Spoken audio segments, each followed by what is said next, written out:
Mecha Chameleon has become a viral success, having sold over 2 million copies at the time of recording. And the craziest part? The developer's previous game was released in April, meaning there was less than 2 months between releases. So today, I wanted to take a look at how a tiny indie developer seemingly came out of nowhere and created one of the biggest indie hits of the summer.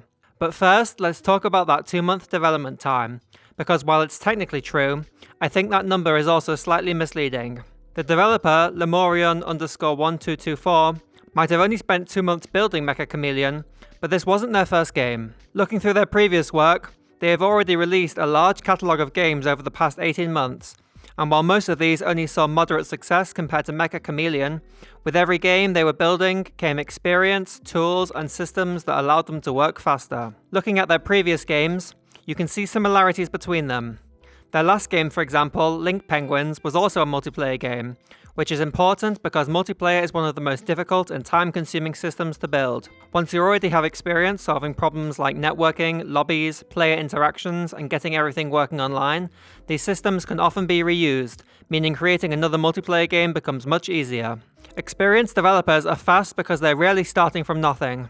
Over years of making games, you build tools, workflows, reusable systems, and most importantly, you learn where you actually need to spend your time. And that's something that Mecha Chameleon does extremely well. Ironically, one area where they were really smart with their time is one thing that many indie developers obsess over: the art. Looking at Mecha Chameleon, a lot of the environments and props appear to have been reused from previous games, or possibly even come from existing asset packs. And honestly, that's completely fine. Asset packs sometimes get a bad reputation among gamers, but the reality is players don't care whether every single chair, table, and wall texture was created specifically for this game. Especially in a $5 multiplayer game, people care about whether the idea is fun, whether it works, and whether it creates funny moments with their friends. But efficient development is only half the story, because there are thousands of small games released every year. So why did this one explode?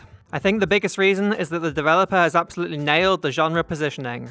Over the past few years, we've seen the rise of these chaotic multiplayer games like Lethal Company and Peak, where a huge part of the fun comes from hanging out with friends, messing around, and creating funny moments. And the developer clearly understood this trend.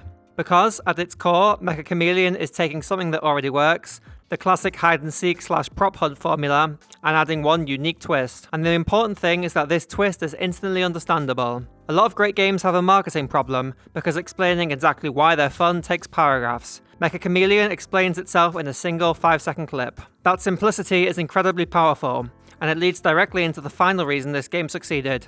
It's basically the perfect content creator game. As we've talked about before on this channel, content creators are absolutely vital to indie games, and Mecha Chameleon feels almost designed around creating entertaining moments. It's multiplayer, so you get to see creators interacting with other personalities you already know. But the mechanic itself also gives them room to perform. The best creators know exactly what kinds of games make good videos, and Mecha Chameleon gives them everything that they need. That's why I think this game is such an interesting success story. It looks like a game that appeared overnight, but really it's what happens when a developer has the experience to move quickly, the discipline to keep the scope small, and the awareness to make something people immediately understand. Sometimes that matters more than spending years trying to build something bigger. Thanks for watching, everyone. I'd be interested in hearing what you make of this game's success, and also whether you'd be interested in more analyses of indie hits as they release. Let me know in the comments. That's all for now, and I'll see you next time.